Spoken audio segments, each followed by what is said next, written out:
Hey guys, tonight we're going somewhere very hot. Not summer in Arizona hot. More like you might genuinely hallucinate your way into hugging a cactus kind of hot. Picture yourself walking barefoot across sun-baked earth, your sandals, slapping against sand that feels like it's just been broiled on the surface of Mercury. The year? Let's say somewhere between 500 and 300 BCE. The place? Ancient Persia, home to one of the world's great empires and, believe it or not, some of the cleverest early hacks for beating the heat. The sun hangs heavy over the arid landscape, and the breeze, when it shows up, arrives feeling like a dragon's exhale. You're sweating naturally. Everything around you smells faintly of dust and dry herbs. The good news? You're about to discover how a civilization with no access to air conditioning, fans, or even ceiling vents still managed to stay impressively chill. So before you get comfortable, take a moment to like the video and subscribe, but only if you genuinely enjoy what I do here. Oh, and if you're watching this from somewhere warm, post your location and local time in the comments. I love seeing where you all are listening from. Now dim the lights, maybe turn on a fan for that soft background hum, and let's ease into tonight's journey together. You trudge through the outskirts of a Persian village where the color palette is permanently set to sun-bleached beige. Homes are made from a mixture of clay, straw, and water, sun-dried into large mud bricks. Everything is flat-roofed, squat, and slightly rounded at the edges, like the desert itself wore them down. Gently over time, you wipe your forehead with your sleeve. The air is dry enough to turn bread crusty in minutes. This was the harsh setting in which ancient Persians innovated, not because they wanted to, but because if they didn't, they'd melt into their own courtyards. Most people don't realize how unforgiving the climate was in much of the Persian Empire. From the sun-blasted deserts of Yazd to the scorched plains around Persepolis, average summer temperatures often climbed above 100 degrees, 38 degrees, with humidity so low even the shade felt like it was being rationed. You duck into the shaded entryway of a home. Instantly there's relief. Not cool exactly, but less unbearable. The walls are thick, really thick, often 2 feet or more. They're made from adobe, a humble material with secret superhero powers, thermal mass.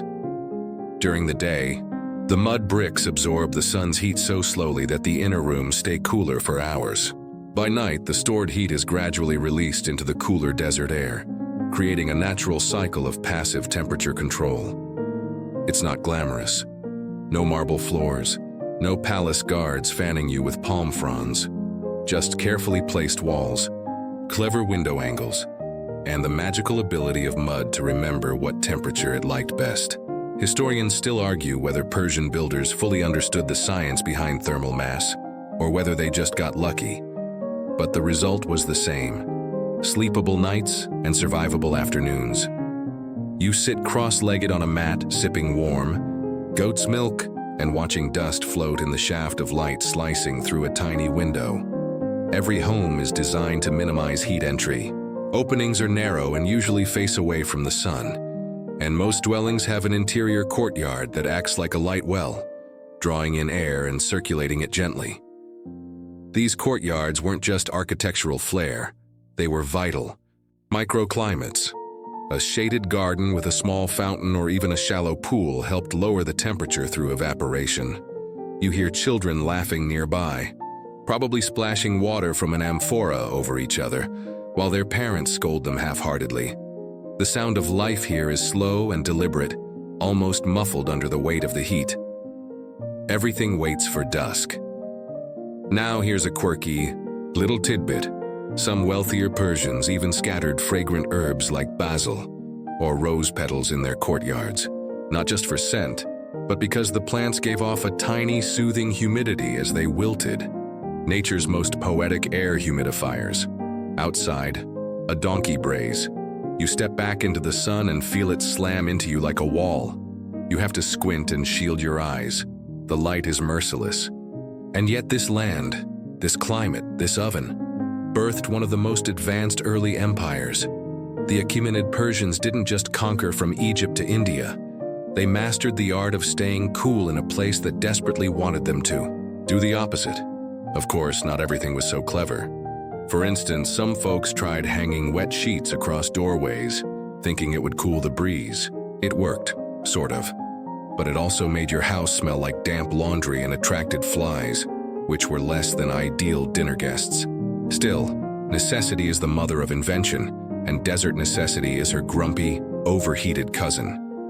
Every small architectural tweak, every clever material choice was another step toward a world where people could sit in the shade and sip pomegranate juice without sweating through their tunics.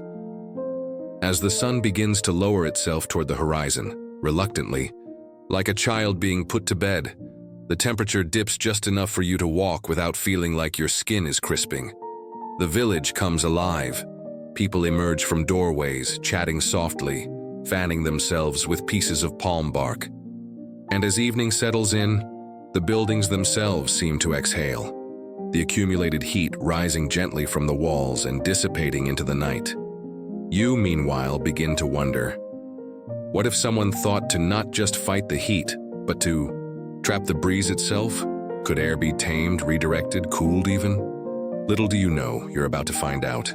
You wander a little farther into the heart of the village, past clay domes and crumbling walls tinted with sun-scorched ochre. There's something curious jutting up from the roofline of one home. It looks almost like a stone chimney, tall and rectangular with wide slats open to the sky. But instead of smoke wafting out, you notice something stranger, a soft breeze, cool and dry, gently flowing downward. This, sleepy traveler, is where things start to get clever.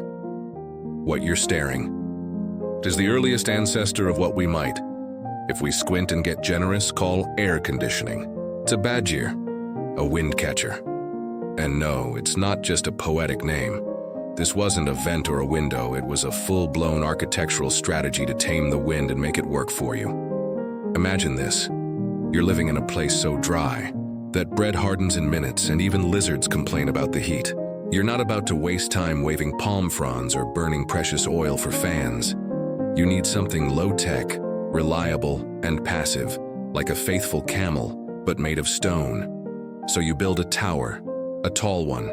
The badger catches the slightest breeze from any direction. It doesn't even need a gale. Just a sigh of wind will do.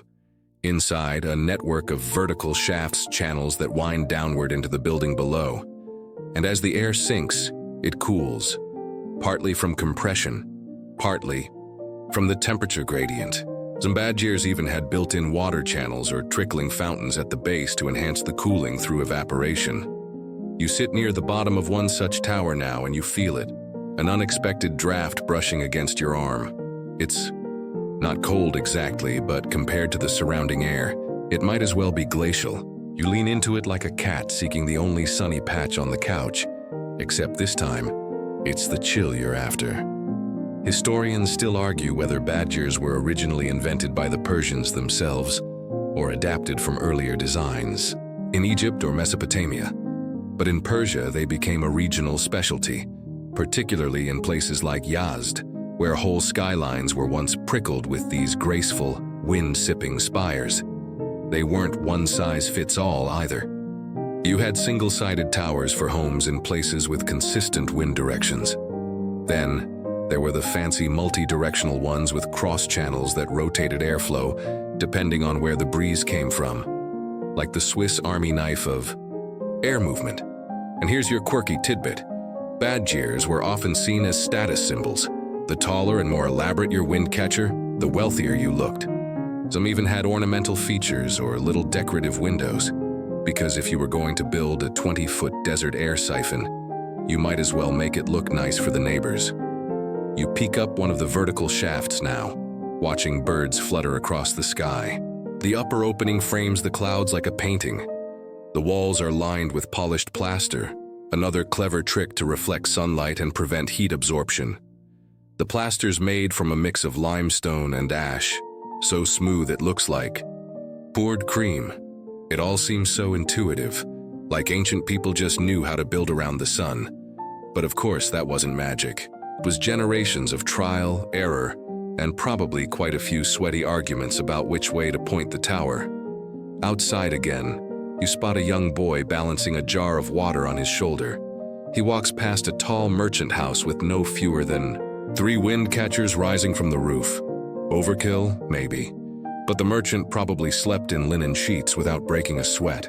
He likely stored food, fabrics, and scrolls in rooms kept just below ambient temperature, thanks to his multi-pronged airflow system. Some towers even doubled as whisper channels. Sound carried upwards so well that you could gossip with someone on the roof while sitting 2 floors below.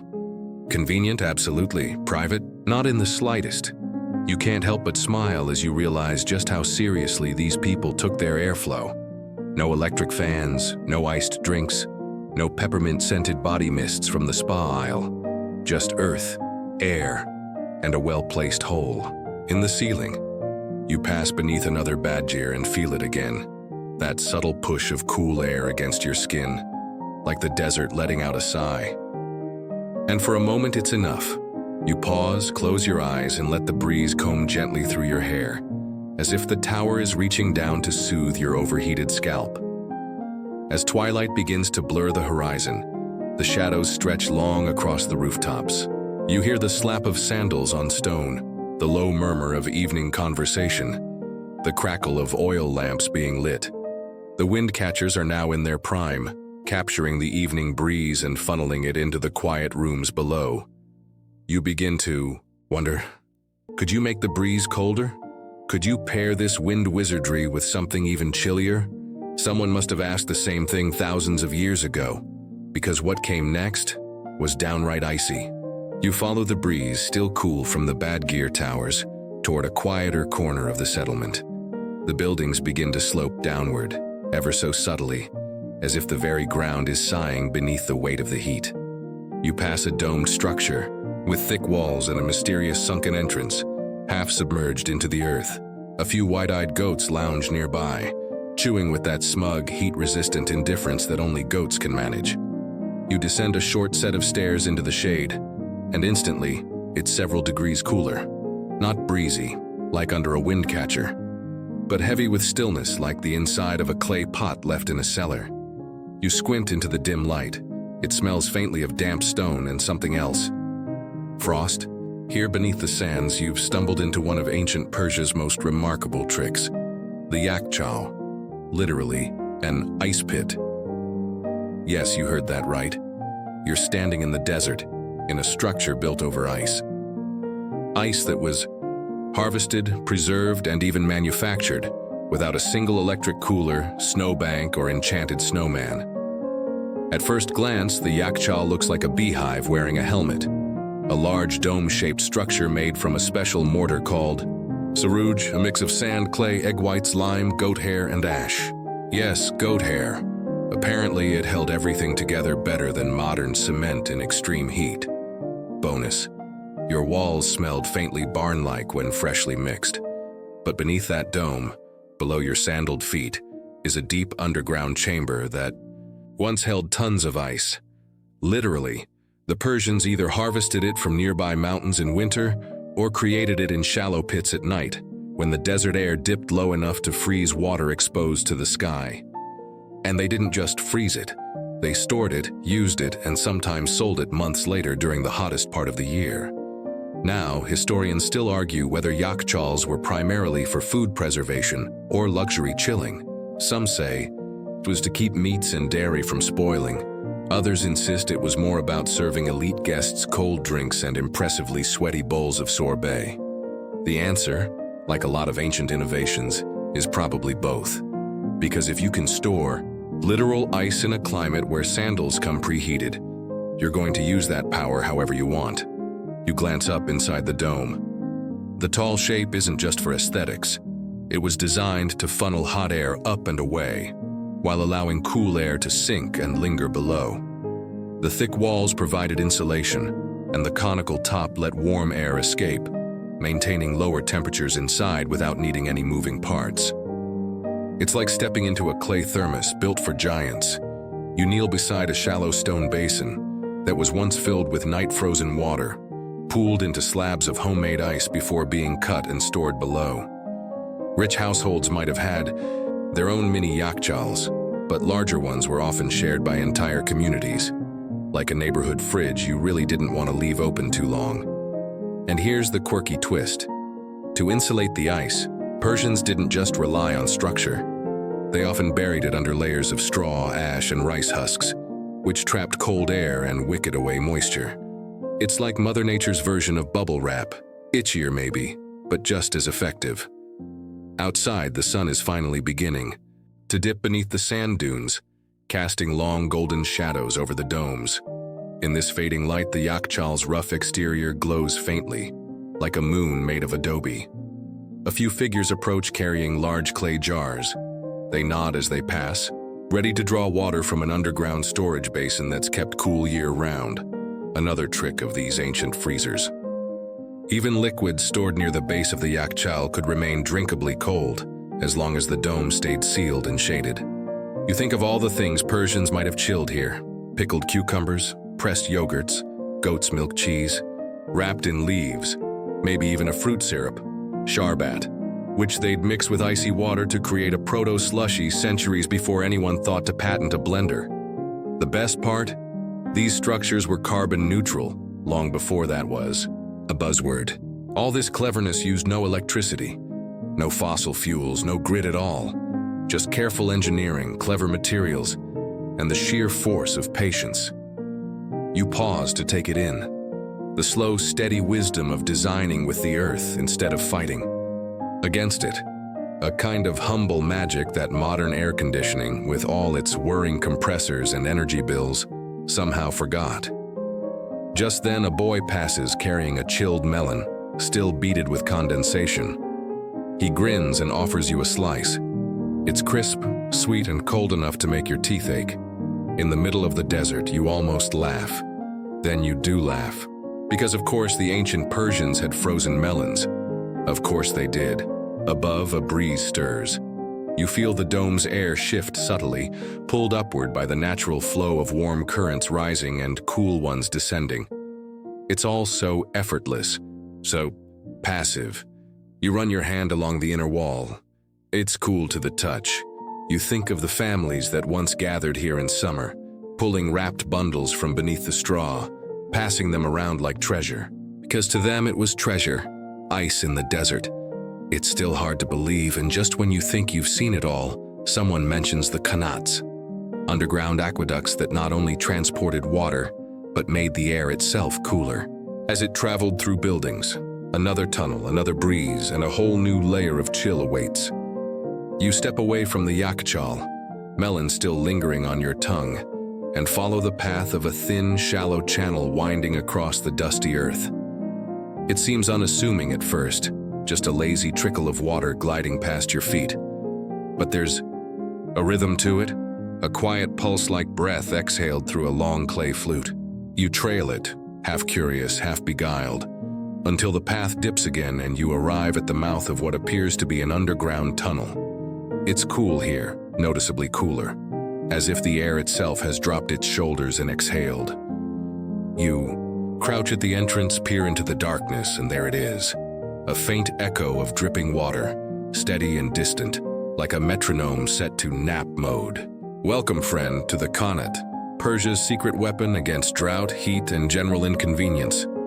You ease into the tunnel, back slightly hunched, and begin to walk. The walls are carved from earth and stone, worn smooth by generations of barefoot maintenance. These aren't just irrigation channels. They are full-blown subterranean aqueducts, engineered centuries before the Roman aqueducts would gain fame for being a bit more above ground. What makes the qanat so brilliant, besides the obvious keeping water from boiling under the sun feature, is how it works.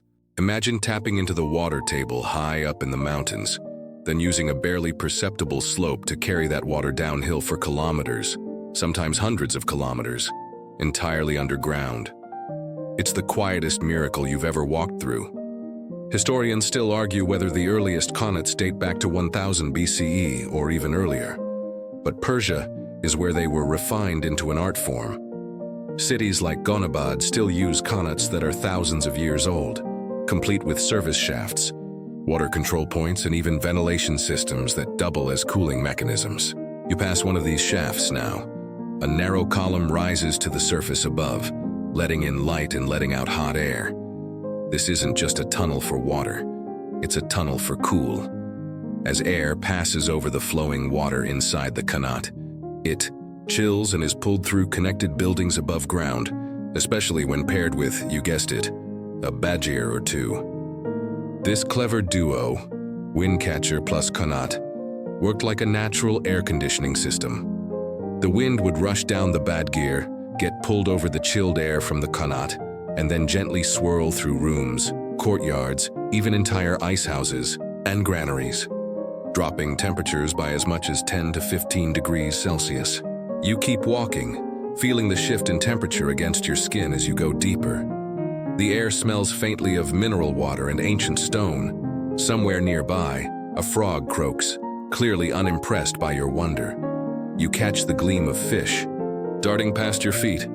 Yes, even down here, life finds a way to keep itself amused. One of the quirkiest tales you hear as you pass an old man resting on a carved bench in the tunnel is of qanat inspectors. Yes, a real job title. These folks would walk these tunnels regularly, checking for blockages, leaks, and the occasional lost goat. Goats are adventurous if not spatially gifted.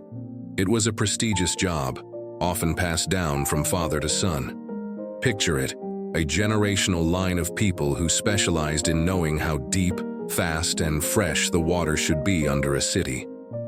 You nod respectfully at a carved niche in the wall, likely a resting spot for one such inspector, and imagine the quiet pride of someone who knew the whole city could drink, cook, bathe, and chill melons because of their daily tunnel stroll.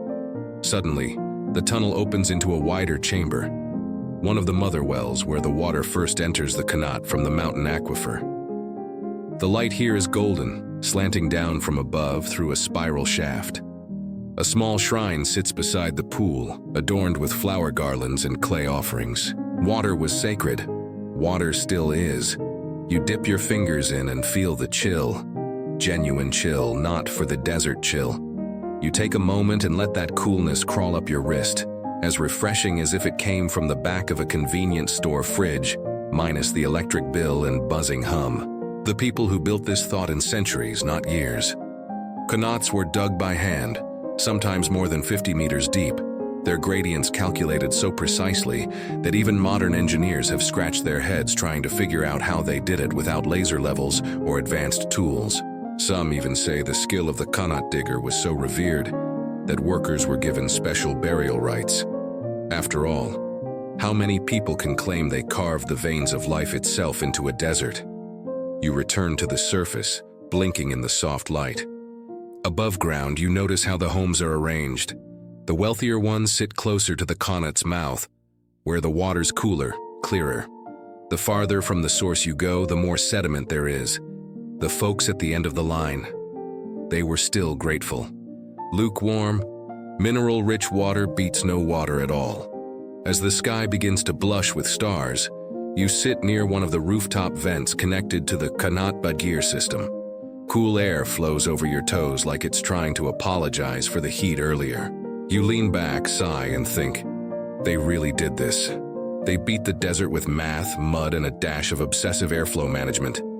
And just when you think this was the peak of climate control, someone offers you a drink that tastes like roses and glacier water. It's time to talk about Persian sherbets. Not ice cream, but close. You're still savoring the air, a kind of silent luxury gifted by the qanat and windcatcher tag team, when a small clay cup is pressed into your hand. The drink inside is pale pink, clinking gently with what can only be ice, and its scent rises in a delicate swirl. Rose, mint, maybe something citrusy you can't quite name. You sip. It's floral and cold and sweet. Not cloying, but soft, like a whisper of summer on your tongue. It tastes like someone decided to distill the concept of a breeze. This, dear traveler, is sharbat, Persia's age-old answer to the desert's dry tongue. No, not the sticky sorbet dessert you're thinking of. Sharbat is more like a syrupy cordial, diluted with water and, when available, cooled with ice. If you've ever had lemonade on a hot day and thought, Nice, but could this be fancier? Sharbat is the answer. The basic idea is simple. Take fruit flower petals or herbs, boil them gently with sugar, let them rest, and store the syrup in ceramic or glass jars. Then when the sun threatens to melt your sandals, you mix a little with water, maybe toss in a sprig of fresh mint, and if you're lucky, a lump of that precious ice. But this isn't just a casual beverage. In ancient Persia, sharbat was practically a cultural institution. It was served at weddings, feasts, poetry readings, and philosophical debates. There are even records of doctors prescribing specific sharbats for different ailments. Rose for melancholy, sour cherry for sluggish digestion, cucumber and mint for headaches. Imagine getting a prescription for pink lemonade. Suddenly, medicine doesn't seem so bad. And here's your quirky historical tidbit. Sharbat was such a staple that it inspired the entire word sherbet in English. Later, it would go on to evolve into the fizzy drink powders of Victorian England or the icy desserts of Italy. But it all started here, with a chilled cup of flower water in a desert courtyard. You sip again and feel your insides sigh. A boy scampers past, holding a shallow copper tray with clay pots of different colored syrups. A vendor nearby hollers softly, more suggestion than sales pitch, offering options like bitter orange, rhubarb, pomegranate, and something intriguingly called sekanjaban, made with vinegar and mint. Yes, vinegar. And no, it's not nearly as weird as it sounds. Sekanjaban was one of the most popular cooling tonics in ancient Persia, served over crushed ice and believed to balance the humors. Historians still argue whether these concoctions were actual medical treatments or just really delicious wishful thinking. But either way, when you're this hot, a sweet and sour iced drink that smells faintly of a garden party is medicine enough. You watch as a family settles onto cushions beneath a grape arbor. The father pours a light purple syrup into a jug of cool water, stirs with a carved wooden spoon, and hands cups to his children, who sip with theatrical sighs. The youngest sprinkles a few dried rose petals on top. Drama runs in the blood. Nearby, a woman tells the story of how sharbat recipes were once fiercely guarded family secrets, passed from mother to daughter, handwritten in the margins of prayer books or stashed behind cooking urns. Some royal chefs had entire sections of their kitchen devoted to syrup brewing, with copper cauldrons and ceramic storage pits lined with straw. These weren't just drinks. They were status symbols, rituals, and remedies all in one. The best part? Many of these drinks were non-alcoholic, making them rare examples of celebratory beverages in ancient times that didn't come with a hangover. Though, let's be honest, if someone handed you a cup of chilled rose water infused with saffron and honey, you probably wouldn't complain. As twilight deepens, someone lights a lantern. The orange glow shimmers off the melting ice in your cup. You swirl it, listening to the clink-clink of frozen water from a yakchal cooled by air from a qanat. It's easy to forget that every element of this moment is a triumph of ancient engineering and culinary finesse. And here's something else. You might not expect sharbat making wasn't limited to Persia. Through trade and conquest, the practice spread. East to India, hello, Ru Afsa, west to the Ottoman Empire, north into Russia. Some scholars even argue that the first sodas owe their lineage to the spice-infused, syrup-based drinks of ancient Iran. Sparkling water meet your great-great-great-great-grand sharbat. You lie back against the cushions and feel your body ease. The drink in your hand, the cool breeze against your skin, the faint scent of jasmine in the air. It all conspires towards stillness. You can almost hear a poem forming nearby. And why not? The Persians loved their poetry. A good sharbat deserved couplet or two. Maybe something like, with rose and mint this cup I fill, to calm the heart and hush the will. Okay, so you're no Rumi. But he'd understand the sentiment. Even mystics need hydration. The lantern flickers. A breeze shifts again and someone whispers of a garden not far from here. A garden unlike any you've ever seen. Built not just for beauty, but for breezes. Time to go. You're headed toward The Persian Paradise Gardens, where shade, scent, and silence come together like an oasis for the soul. The garden awaits. You rise slowly, like warm dough rising in a clay oven. No sudden movements, no rush. Just a gentle stretch of limbs and a final swirl of the melting ice in your sharbat. The air is perfumed now, even more than before. And ahead lies the kind of place you'd expect to see only in dreams or wallpaper from a very ambitious tea shop. You approach through a narrow gate, modest, intentionally unassuming, and step into a space that somehow feels cooler than the courtyard. Behind you, not cold exactly, just utterly relieved of heat. You've entered a Persian paradise garden, or as it's poetically known, a shahar bag. Literally, 4 gardens. This isn't just landscaping. This is ancient climate strategy, cosmic diagram, and poetry in stone, and shade all rolled into one. Picture it, a walled enclosure divided into 4 symmetrical quadrants by flowing water channels. Each path leads toward a central fountain, the heart of the space often surrounded by fruit trees, flowering shrubs, and a few benches for tired philosophers or slightly tipsy court musicians. The whole design is meant to evoke paradidah, the Old Persian word that gave us paradise. Originally, it referred to a walled garden or enclosure, a place where nature was tamed just enough to feel divine. Think of it as early humans' way of saying, okay, we can't control the desert, but we can make a little piece of heaven in the middle of it. You follow a gravel path bordered by cypress trees, symbols of eternity, and orange blossoms that release their scent as if they're being paid by the inhale. Here's your historical fact for the moment. These Persian gardens were not just decorative. They were carefully engineered microclimates. The trees were placed strategically for shade. The water channels weren't just pretty. They cooled the air, provided irrigation, and created gentle soundscapes that softened conversation and soothed the mind. The deeper you go into the garden, the cooler it becomes, and that's no accident. The thick walls keep the heat out. The plants exhale moisture. The wind that travels through is filtered through the garden's greenery, becoming softer, cooler, cleaner. Add a couple of qanat-fed fountains, and you've basically got the ancient version of a chilled spa. Minus the cucumber eye masks, though someone probably tried that. Historians still debate whether these gardens were mostly secular or spiritual, whether they were built for kings to lounge or mystics to meditate. But in truth, they probably served both purposes.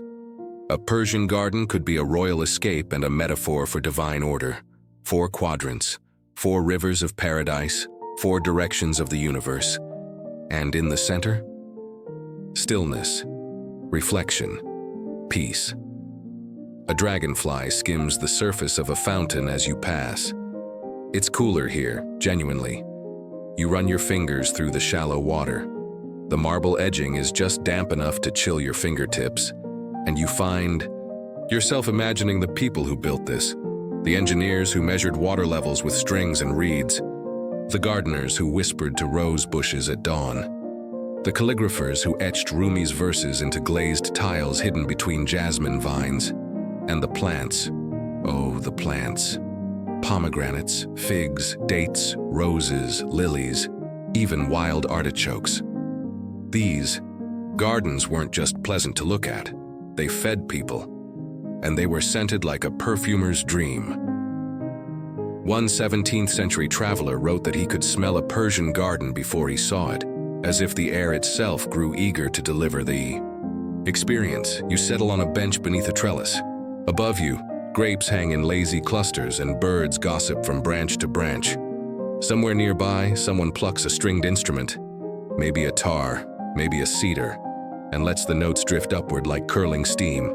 And just for fun, here's a quirky aside. Some noble families kept peacocks in these gardens, not because they were useful, but because they were dramatic. And nothing says, I conquered the desert, and now I have leisure time, like a bird with tail feathers that look like they've been designed by a committee of jewelers. One servant walks past you with a silver tray.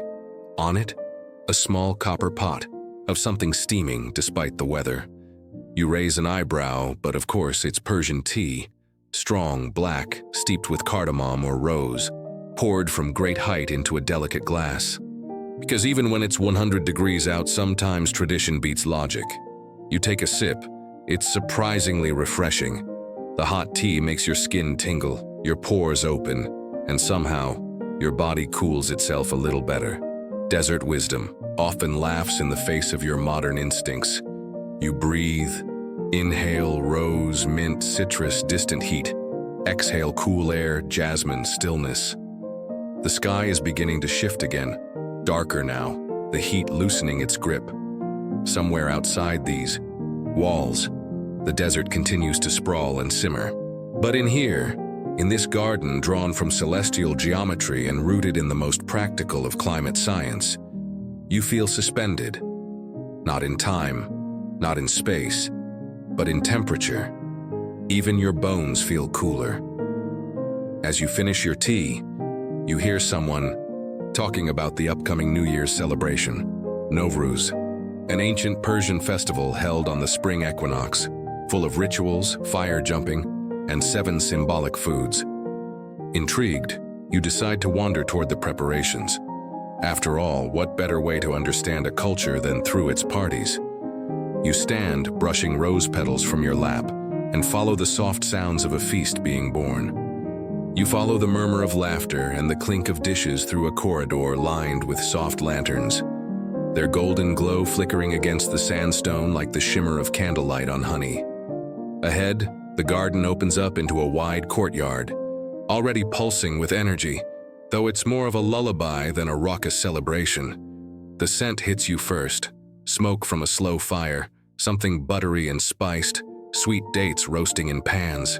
Welcome to Novruz, the Persian New Year, where ancient Zoroastrian traditions meet modern springtime feasts in one gloriously mismatched family reunion of time. You arrive just in time to witness the setting up of the Haft-Seen table. A beautiful, symbolic arrangement of 7 items, each beginning with the Persian letter S. There's sabze, sprouted wheat or lentils for rebirth, samanu, a sweet pudding for power, senjed, dried oyster fruit, for love, seer, garlic for health, sib, apples for beauty, somak, sumac for sunrise, and serke, vinegar, for wisdom. From aging, some add a mirror for reflection, a goldfish for life, and a book of poetry, usually Hafez, the Persian bard of brooding love and wine. It's part picnic, part ritual, part spring cleaning for the soul. Families dress in fresh clothes, swap jokes, and check to make sure the sabze isn't leaning sideways. A bad omen, apparently. And here's your quirky fact. Even ancient kings observed Novruz. Records suggest that royal courts would halt business, forgive debts, and release prisoners to mark the arrival of spring. One day of mercy in a calendar of conquest. You're handed a slice of nani no hachi, a chickpea flour cookie scented with cardamom. It crumbles softly between your fingers and tastes like sugar, flour, and someone's fond memory of a grandmother who always hummed while baking. It's paired with more tea, because in Persia, tea is less of a drink and more of a commitment. As night settles in, small fires are lit in metal bowls. These aren't for cooking, they're for jumping over. It's part of Chaharshanbe Suri, a fire-jumping festival that kicks off the new year.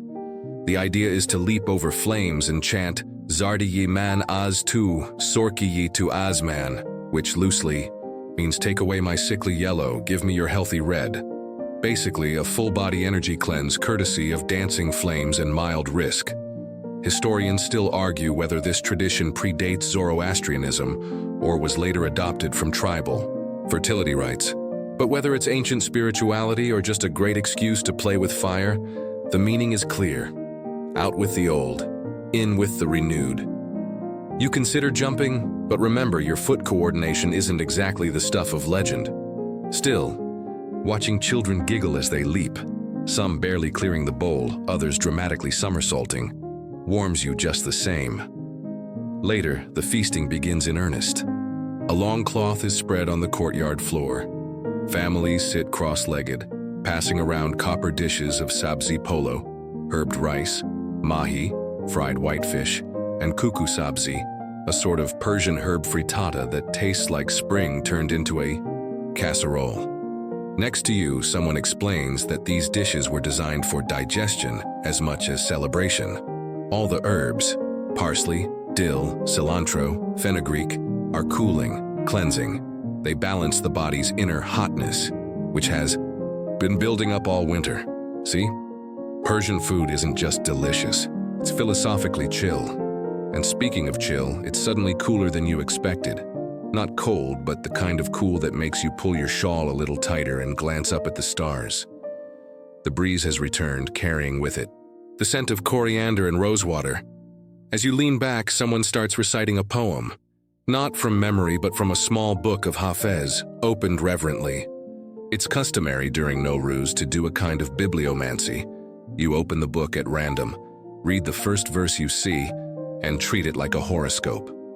Your host offers the book to you. You open it. The verse reads, "Even in ruin, there is music. Even in silence, song." Not bad for your first new year in ancient Persia. And here's a final little nugget to tuck behind your ear like a sprig of mint. Persian calendars were among the most accurate in the ancient world. They used precise solar calculations and still inform Iran's modern timekeeping. So when they say it's spring, it's really spring. Eventually, bellies full and hearts content, the guests begin to drift back to their chambers. Children collapse. Like sacks of dates, their cheeks still rosy from fire jumping. You linger, watching a few embers glow. One of the older guests catches your eye and smiles. "You should see how we celebrate Merrigan," he says. "It's like Nowruz, but with more wine." You make a mental note. You're led back toward your sleeping quarters through the quiet garden. Someone's placed a tray of dried figs and saffron almonds by your cushion. A bowl of water, fragrant with lime peels, waits for rinsing your fingers. Your host murmurs a parting phrase, "May your sleep be cool and your dreams poetic." You smile. You can almost hear the next story forming on the wind, something about a traveling mathematician, or a woman who painted stars onto silk, or a scribe who wrote love letters in invisible ink made from crushed pomegranates.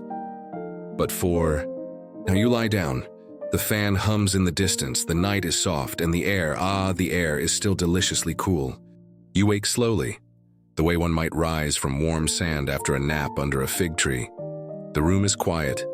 A bird calls once, lazily. You're not sure if it's morning or still some indeterminate hour of night when time folds like fabric. But there's something irresistible drawing you back toward the heart of the house. You pad barefoot through the corridor, stone floor cool underfoot. There's a new scent in the air now, not rose or mint or saffron, but something earthier, clay, smoke, and the faint tang of wet limestone. You follow it through a side door, descending a gentle ramp.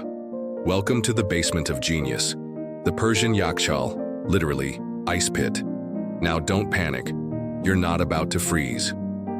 This ancient refrigerator is not a trick or a trap, but a brilliant invention of passive cooling, centuries before anyone thought to coin the term. You step inside, and a chill brushes your skin like the breath of a cave. The yakchal is a domed structure, often towering above ground with a rounded top like a beehive or a genie's bottle. But most of the magic is hidden below, where a deep pit descends into the cool embrace of the earth. Its thick walls, made of a special water-resistant mixture of sand, clay, egg whites, goat hair, and ash, are almost 2 meters thick at the base. That's not just architectural overkill, it's insulation. This thing is a thermal fortress designed to keep ice solid even when the desert outside is melting camels. And yes, they stored actual ice in here, in the desert, in summer. Here's your historical tidbit to mull over. Long before electric freezers were even a spark in Tesla's brain, Persian engineers were harvesting winter ice, hauling it in blocks from nearby mountains or freezing shallow ponds overnight, then storing it in these yakchals for use in the sweltering months ahead. They didn't just use the ice for keeping food cold or chilling drinks. Oh no, they made faluda, an ancient version of sorbet made from rice noodles, syrup, and a kiss of rosewater. Imagine, it's 100 degrees outside, and you're spooning icy dessert from a silver bowl like some kind of snow sorcerer. That's luxury. Now, here's the quirky part. Many of these ice houses weren't just for the rich. In some towns, they were public utilities, managed by ice merchants or even municipal administrators. Anyone could come and purchase a small portion of ice, or, on feast days, receive it for free as a communal gift, which makes the yakchal not just a feat of engineering, but an early ancestor of the neighborhood fridge. Historians still debate whether these structures originated purely from Persian innovation or were adapted from earlier Mesopotamian and Egyptian cooling techniques. But no matter the source, the Persians took it to the next level. You walk a bit deeper into the chamber. It's surprisingly comfortable. The temperature hovers at a crisp coolness, not icy, just refreshingly different. A man is placing wrapped jars of butter, cheese, and yogurt into the shade. A woman fans herself while nibbling a frozen grape. Yes, frozen. In Persia, in the desert. Airflow is key here. The yakchal is cleverly ventilated. Hot air rises and escapes through the dome, while cooler air settles in the pit. No moving parts, no electricity, just clever convection. And outside, you realize the structure is often flanked by wind catchers, those glorious towers you remember from earlier, pulling the hot air up and out like a natural vacuum. You run your hand along the wall. It's cold to the touch, beaded with just a hint of moisture. There's something deeply calming about it, like standing inside a secret kept for 1,000 years. A whisper of snow in a world of sun. And here's something fun to imagine. Ancient. Architects drawing these plans without blueprints, using intuition and observation, and sheer trial and error to shape the perfect chill box, probably while sipping tea and complaining about the quality of goat hair this year. In one corner, there's a set of stairs leading to a hidden alcove, cooler still. That's where the most precious items are kept. Rare herbs, delicate perfumes, maybe even medical concoctions needing low temperatures. It's like a vault, but for things that melt. You spot a boy sneaking in with a small clay jug. He opens the lid, revealing what looks like yogurt with mint and cucumber. He glances around, grins and digs in with his fingers. You nod. We've all raided the fridge at midnight. Back near the entrance, a merchant is chipping ice into a cloth-wrapped bundle. It's bound for the bathhouse down the street. You blink. Of course. What's better than a cold plunge after a hot soak? Contrast bathing. A tradition so old it predates wellness influencers by roughly 2,500 years. As you prepare to leave, you look up through the oculus in the dome. The moon is high, pouring silver light into this chilly oasis. Dust motes dance in the shaft of moonlight. It feels otherworldly, like a snow globe flipped upside down. You step back into the warm night. The contrast makes your skin buzz. You're greeted once again by the gentle rustle of trees, the trickle of water in channels, and the scent of orange blossoms. Your mind is clearer. The heat doesn't cling so tightly anymore. And somewhere behind you, in that dome of silence and ice, history keeps itself preserved, one flake at a time. You walk slowly now, as if your feet have absorbed some of that yakchal coolness and are reluctant to heat up again. The sky is beginning to turn, a pale shade of blue that whispers of dawn just beyond the hills. The world is hushed, save for the occasional hoot of an owl finishing its shift. You follow a narrow pathway, flanked by tall walls draped with creeping vines. And there, tucked between courtyards, you stumble upon a building that smells faintly of crushed limes, eucalyptus, and socks. You've arrived at the Ancient Persian bathhouse, or hammam, a social hub, a cleansing ritual, and possibly the world's most underrated spa experience. A sleepy attendant waves you in, and you step into a warm mist that hugs your body like a damp blanket spun from clouds. Inside, marble floors glisten, the air is heavy with steam, and voices echo gently off domed ceilings. Every surface is rounded, curved, designed to flow like water. You're led past a series of rooms: Garmkhana, hot room; Miandar, warm room; and Sarbina, cold room. Each space is a little warmer or cooler than the last, like Goldilocks doing a sauna crawl. You adjust to the heat, your pores open, your muscles loosen, and your mind starts drifting into a foggy, floating kind of calm. An older man sits cross-legged nearby, exfoliating with a rough cloth. "Dead skin is just history you haven't scrubbed off yet," he says with a grin. Here's a historical note to chew on. These bathhouses weren't just for the elite. Most towns and cities had public hammams, sometimes funded by Waqf, charitable endowments, where locals came to bathe, socialize, debate poetry, and, get this, negotiate business deals. Think of it as a corporate meeting in a sauna robe, minus the PowerPoint. And yes, they were gendered. Men and women typically bathed in shifts or in separate wings, but that didn't stop the hammam from being a fiercely social place, especially for women. It was where friendships were cemented, gossip was swapped, marriages were arranged or politely avoided. You're guided to a stone slab and handed a soft bowl of clay. It smells faintly metallic. That's ghusl, a volcanic clay. There's a body wash and shampoo. Combined with rose water, it becomes a paste that leaves your skin slick as silk.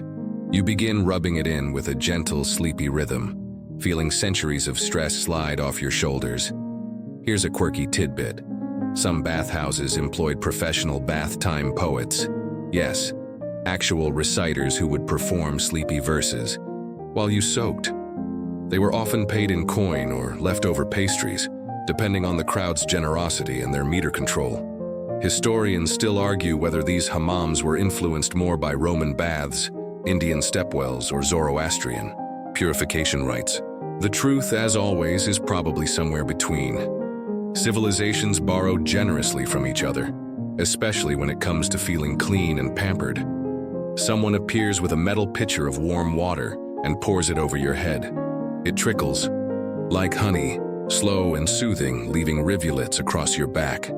You close your eyes. This is no mere rinse, it's a reset. A woman nearby is having her hair oiled with pomegranate seed extract.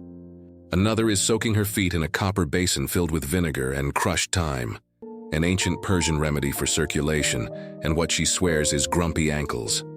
The hammam attendant gestures, and you follow her to the final room, the Sarbanet. It's cool here, tiled in turquoise and lapis lazuli, with soft cushions against the walls. You sit down, a towel draped over your shoulders, and sip from a glass of sekenjaban, a traditional Persian drink made from vinegar, mint, and honey. It's sweet, tart, and startlingly refreshing. This is the final phase, the winding down. The room hums softly as if the walls themselves are exhaling. You lie back against a cushion. Outside, the sun is almost up, but inside, time is in no rush. This moment, cool, fragrant, and deeply still, is a kind of pause between chapters.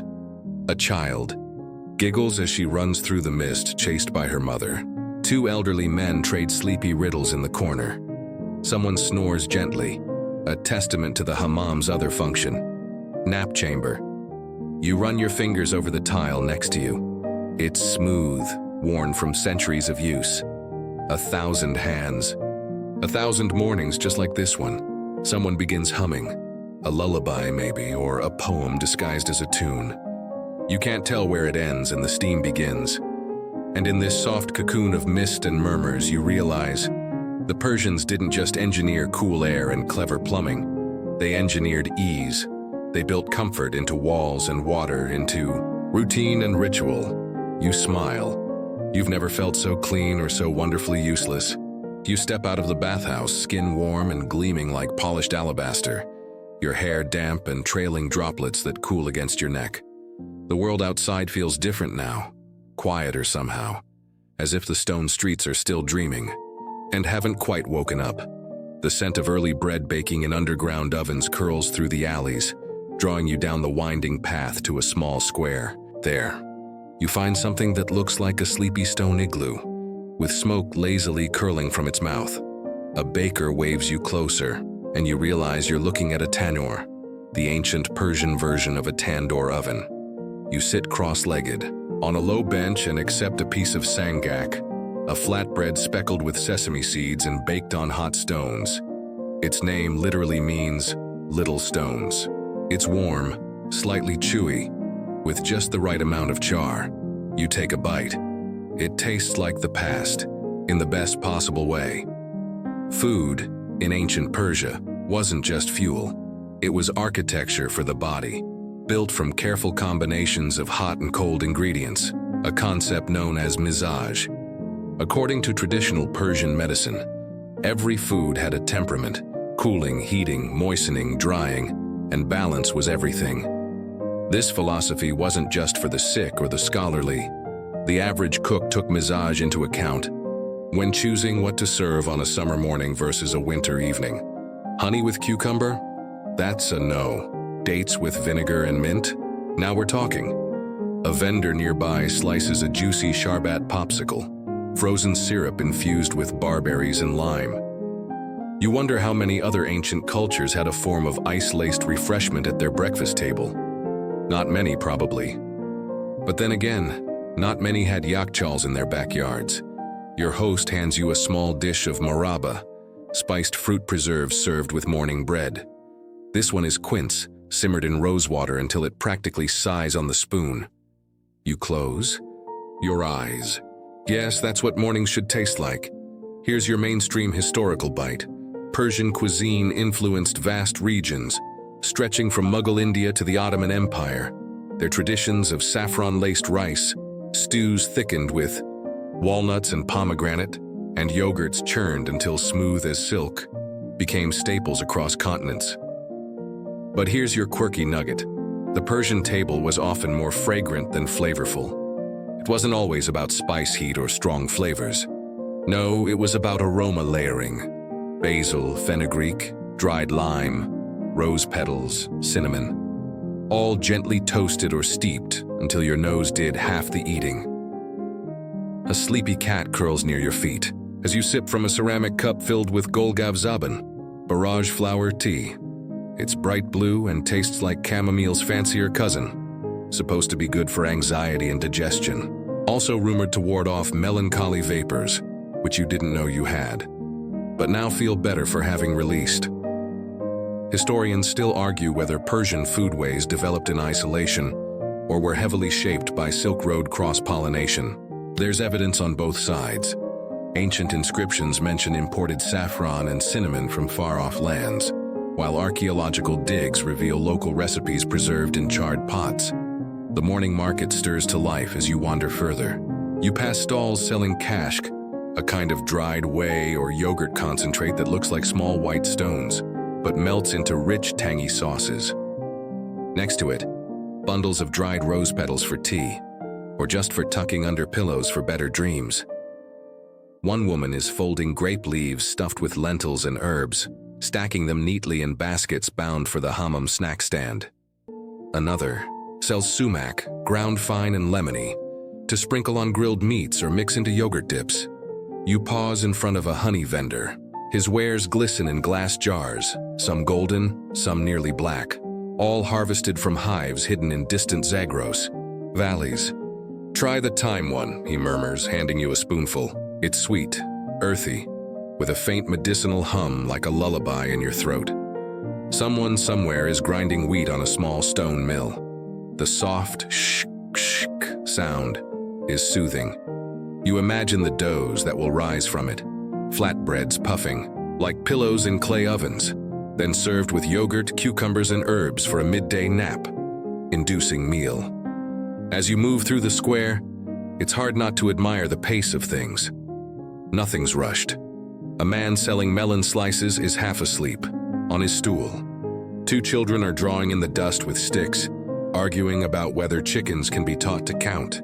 Spoiler, they can, but only up to 7. You reach the edge of the market and glance back. It's a tapestry of smells and textures, spiced nuts, warm bread, citrus peels drying on twine. Every stall is a story, every dish a memory waiting to be tasted again. You've only had a few bites, but you feel strangely full. Not stuffed, just satisfied. The Persians, it seems, didn't invent fast food. They invented gentle food, sleepy food. food that knew it had all day to impress you, and did so without fanfare. You run your fingers over the smooth edge of a sangak stone and think, not for the first time tonight, how clever it is to use heat, to hold on to coolness and coolness to slow the heat, everything in balance. You shuffle onward, a warm breeze pressing lightly at your back, carrying traces of saffron, dust, and mint. The morning sun is beginning to tease the tops of distant cypress trees, but your path veers into deeper shade, through a low archway, and into a garden that seems to have been built specifically for dreamers. This, you realize, is a Persian chahar bag, a traditional four-part garden designed not just for beauty, but for cosmic alignment. You step into its quadrants, each section divided by water channels flowing gently to a central pool. The symmetry feels intentional, almost like the garden is trying to lull you into a state of contemplative stillness. It's working. In this quiet oasis, water trickles from a marble fountain shaped like a lotus. Orange trees sigh with the weight of their fruit. You catch the soft rustle of silk as a gardener moves through the shade, snipping dried lavender, heads and placing them in a woven pouch. The chahar bag wasn't just a garden, it was a philosophy, a portable paradise engineered with startling precision. Its very layout was symbolic. The four parts represented the Zoroastrian elements: earth, water, air, and fire. Together they formed a microcosm of the universe, a garden not just for the body, but for the soul's alignment. You pause beside a channel and dip your fingers in. The water is cool, despite the warming air. You trace the slow current with your hand, wondering how such consistent flow was achieved in a time before pumps. And then you remember qanats. Those underground aqueducts from earlier aren't just for yakchals. They're the veins of every garden and courtyard across the ancient Persian world. Gently sloping, precisely carved and fed by mountain springs, they allowed water to travel quietly beneath the earth, emerging exactly where it was needed. No fanfare, no waste. Some historians still debate whether Persian gardens influenced Islamic gardens in Spain and India, or whether all such gardens share a common ancestor from Mesopotamia. There's truth to both theories, and in this kind of space, rivalry feels very far away. As you wander deeper into the shade, a woman is writing poetry with a stylus on a clay tablet. She glances up and says, "Gardens are the last honest form of conversation." You nod. Whether or not that's true, it certainly feels true here. Overhead, sparrows argue in a fig tree. You recognize their language. It's the universal dialect of sibling squabbles over breakfast. Below them, a stone bench invites you to rest. You sit. You don't remember deciding to. It just happens, like drifting into a nap with your eyes still open. You close them anyway. And in that moment of near sleep, you imagine what this garden would have looked like under moonlight. The white stones glowing, the water catching starlight, crickets composing a soft, percussive lullaby. Perhaps someone strummed a lute under an archway, sending notes drifting towards someone who would never forget them. A fringe tidbit floats to mind. Did you know some Persian gardens were designed to emit specific sounds depending on where you stood? The shape of the water channels, the trees planted nearby, even the placement of pots and alcoves were engineered for subtle acoustics. Whisper gardens, some called them, spaces that could literally shape your thoughts. Nearby, a cluster of school children is learning to graft rose bushes. The teacher speaks softly, her voice blending with the bird song and burbling water. She tells them the story of Shirin, the Persian queen who once disguised herself as a gardener to meet her love, Khosrow. The students giggle, though one seems more interested in sneaking rose petals into his satchel. Someone offers you a small bowl of bastani sonati, traditional Persian ice cream made with saffron, rosewater, and flakes of frozen cream. It's melting quickly in the sun. You take a bite and taste perfume and memory, cold and sweet and impossibly golden. It's strange to think how much intention was poured into places like this. Every tree planted for shade and symbolism. Every flower chosen not just for scent, but for temperament. Even the breeze encouraged to pass gently through latticed windows or vine-wrapped arches.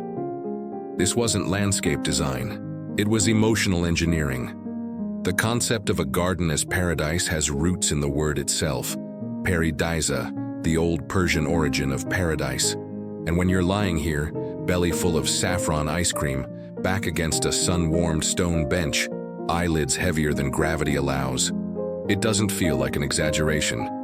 And here's your moment of balance.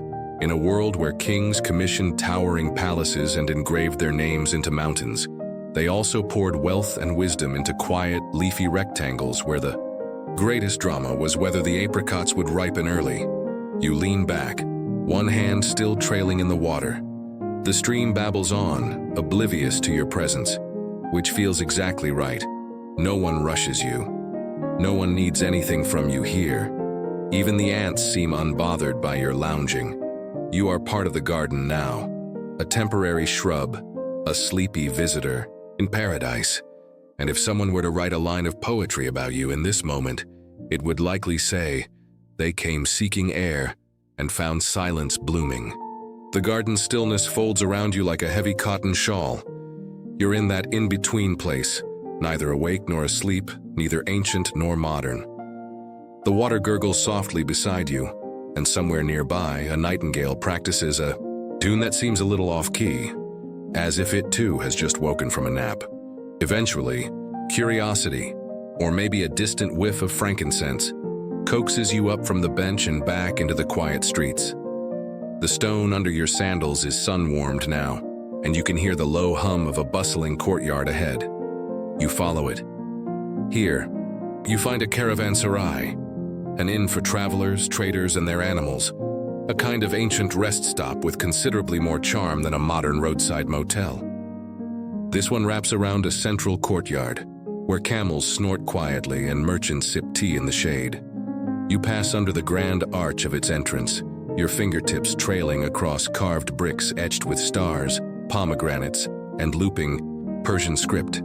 Inside, the scent of myrrh, animal sweat, and cardamom competes for your attention. A carpet merchant waves you over. His display is a kaleidoscope of reds, golds, and deep blues, Qashqai tribal rugs, some of which tell entire stories in thread. One shows lions playing chess. Another depicts a tree growing out of a book. You wonder if they were designed for storytelling or just for comfort. You sit down beside him and are immediately offered a small glass of Chinabat, black tea sweetened with a rock candy stick. It crackles gently as it melts. The sugar catches. Sunlight like amber. Caravanserais were more than inns. They were crossroads of empire. Located along the Silk Roads, they connected Persia with India, Central Asia, Arabia, and even China. Every night, a dozen languages might echo across the courtyard. Sogdian, Arabic, Sanskrit, Greek, and something called half-asleep trader who lost a sandal. Here's your mainstream fact. There were once thousands of these way stations across the Persian Empire. They were spaced roughly a day's journey apart and designed for security, rest, and trade. But here's your fringe delight. Some caravanserais were rumored to have whispering walls, acoustic quirks in their domed ceilings that let you hear someone across the room if they stood in the right spot.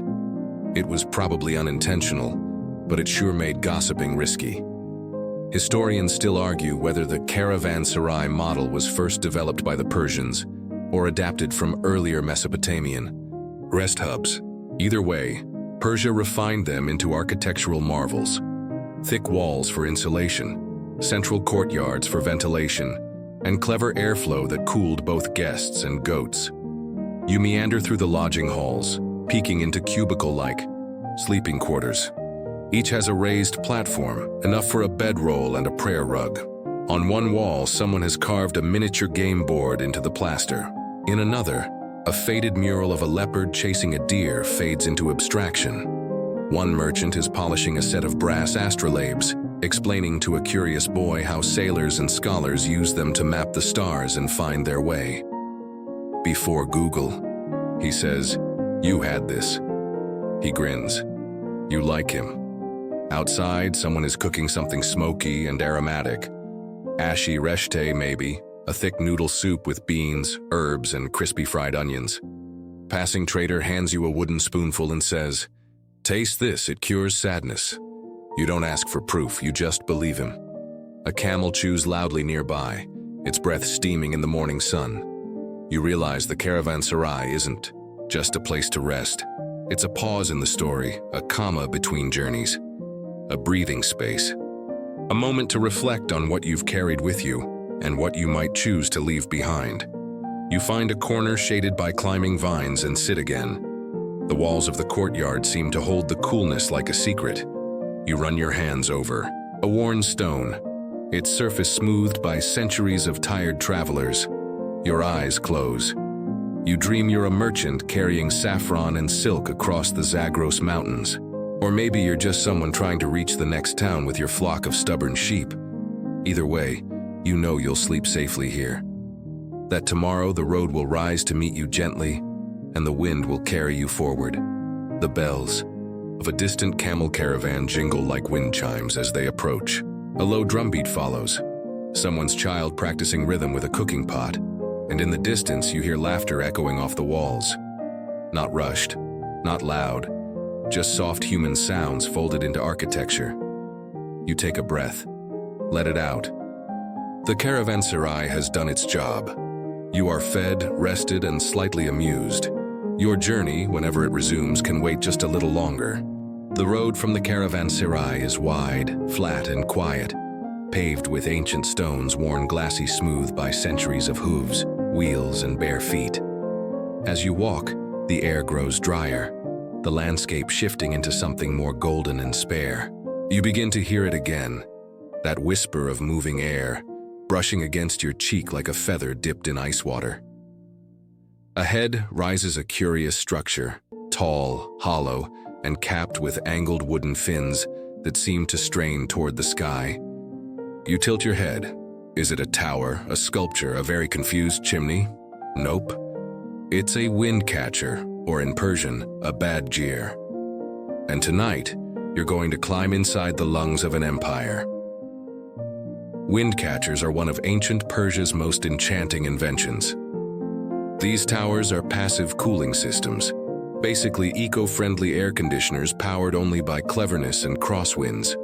You enter a mud brick building beneath one, and the temperature drops a full 10 degrees.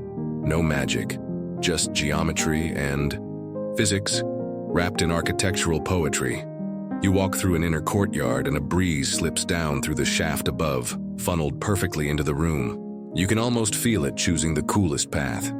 The walls are thick, the floors tiled, and at the center of the chamber sits a shallow pool, more than decorative. It helps cool the air through evaporation. Here's your mainstream fact. Wind catchers were common across ancient Persia, especially in Yazd, where entire neighborhoods were cooled by these elegant towers. Some homes had multiple badgirs, each calibrated to different wind directions, maximizing comfort year-round. Now for the fringe delight. Some historians believe badgirs were tuned to specific sounds, their wooden vanes humming or moaning under certain wind conditions. Imagine falling asleep to your house singing when the breeze was just right. You explore the side chambers, storage rooms, sleeping quarters, and an area that seems suspiciously like an early fridge. Indeed, badgirs were sometimes paired with basements or subterranean shabistans to store perishables like milk, dates, and cheese. The combination of airflow and underground insulation created a natural refrigerator. Not bad for the 6th century BCE. Historians still debate whether wind catchers originated in Persia or were influenced by earlier Egyptian venting systems. Some argue it was a simultaneous invention, different cultures stumbling across the same idea like ants discovering sugar. Either way, Persia took the concept and made it art. You climb a staircase into the upper reaches of the tower. From up, here, you can peer into the hollow channels and watch the wind thread its way downward, like a silken rope slowly unraveling. You imagine it slipping through homes, curling around ankles, rustling curtains, bringing sleep to children and sighs to their parents. One clever detail. In sandy regions, some badgirs included a filtration pocket where airborne dust would settle before the cooled air reached the room. Think of it as an ancient air purifier, built without a single wire. Below, you hear a rhythmic clatter, someone polishing copperware. You descend, guided by the echo of your own footsteps and the occasional cool gust from the shaft. Back in the main room, a family is seated on a low platform playing a game that looks like early backgammon. A cat watches, unimpressed.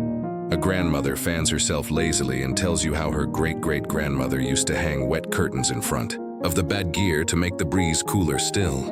"We were engineers before the word existed," she says, plucking a grape from a bowl. And she's right. This wasn't just comfort, it was climate control for desert life, achieved without fossil fuels or noisy machines. It was elegance powered by wind. You walk out into the twilight. The bad gear behind you continues its quiet labor, pulling breath after breath of sky into the home below. You think about all the places in the modern world that could use a bad gear. Airports, office buildings, your old high school gym.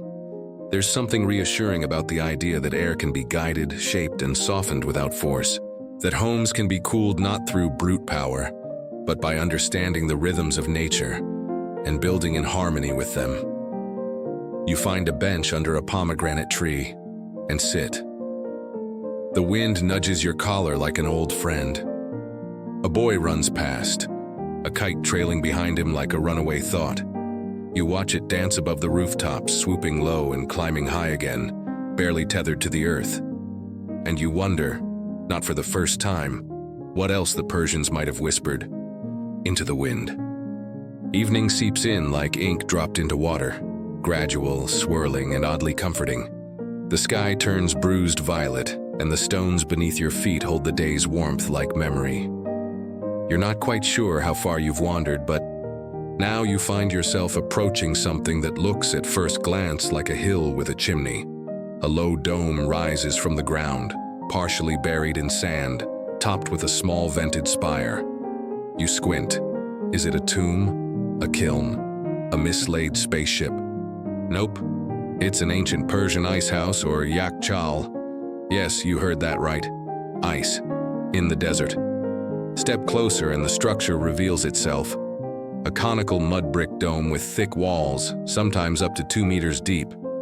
Inside is a pit, often 5 to 10 feet underground, designed to store ice harvested in winter or made during freezing desert nights.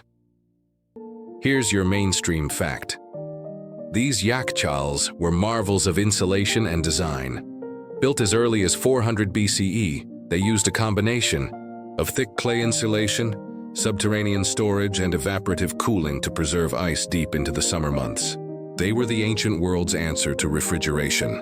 And frankly, they pulled it off better than most 1990s mini-fridges. Now for your fringe delight. Some Persian cities held ice harvesting festivals in midwinter, where communities gathered by moonlight to create and transport giant blocks of ice into the yakchal. It was part labor, part ritual, part cold-footed chaos. Historians still argue whether these structures were purely functional or held deeper cultural meaning. Some believe the annual rituals around them gave the yakchal a semi-sacred role, symbolizing the triumph of order over chaos, of preservation over decay. Others say, well, people just really like chilled pomegranate juice. You step inside.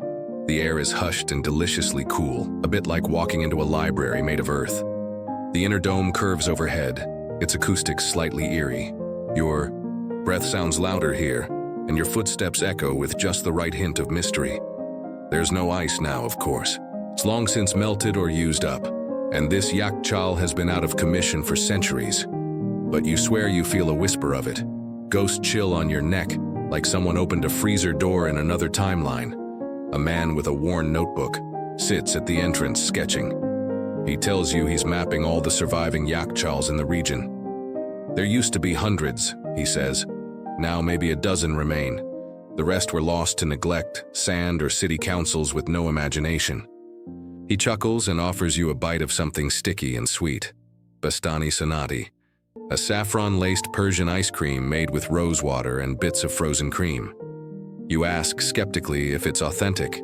He replies, it tastes the way memory feels. You eat in silence, watching the stars emerge one by one, like shy guests at a garden party. The moon catches on the edge of the Yakchal dome, and for a second it looks like a crown. In the distance you hear a flute, a reed melody rising and falling with the wind. It might be someone practicing, or summoning goats. Possibly both. More. People gather near the Yakchal now, spread out on woven rugs and cushions. An elder begins telling a story of the first Yakchal ever built, how the architects were inspired by the shape of mountains and the way valleys hold the cold. The shape, she says, gesturing to the dome, isn't just for beauty. It helps. The structure breathes. Hot air rises and escapes through the top vent. Cool air sinks and stays.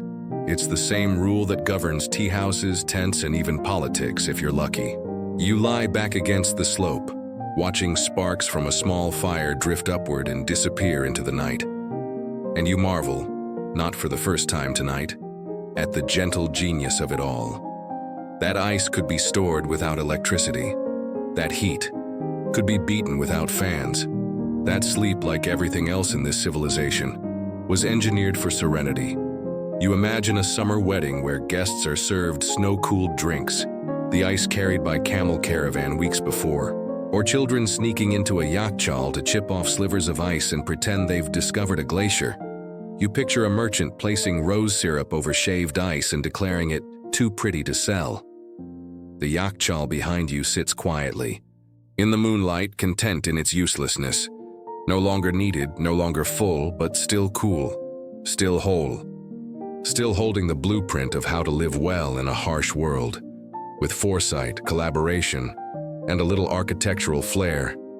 You close your eyes. Let your breath settle. The dome cradles the night air like a bowl holding shadows. And even in the desert, it feels like snow might fall. You wake, or rather drift back into awareness, with the sound of wind tugging gently at the dry grass.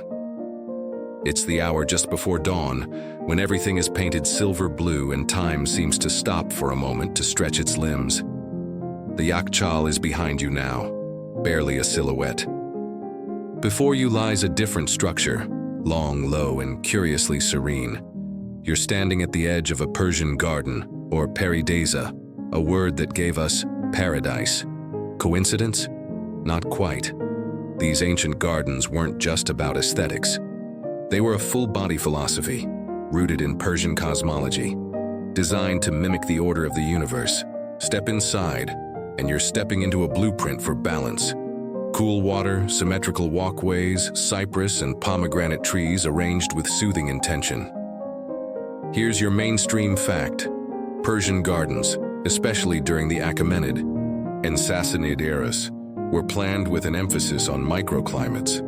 Through clever irrigation, tree placement, and shaded walls, temperatures inside the garden could be noticeably cooler than the surrounding desert. Think of it as passive climate engineering disguised as a stroll.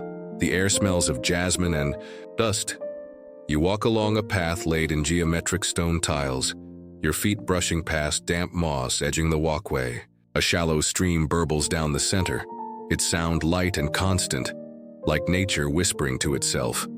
You dip your fingers in and find the water surprisingly cold. It likely came from a qanat, the same underground canal you first met miles.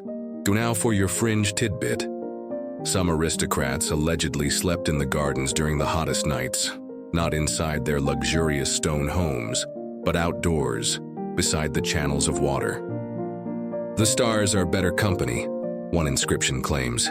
Hard to argue with that. You pass under an archway where a small lazy breeze is funneled, intentionally of course. Vines cling to the plaster walls, offering soft rustling instead of silence. Everything here is designed for sensory management.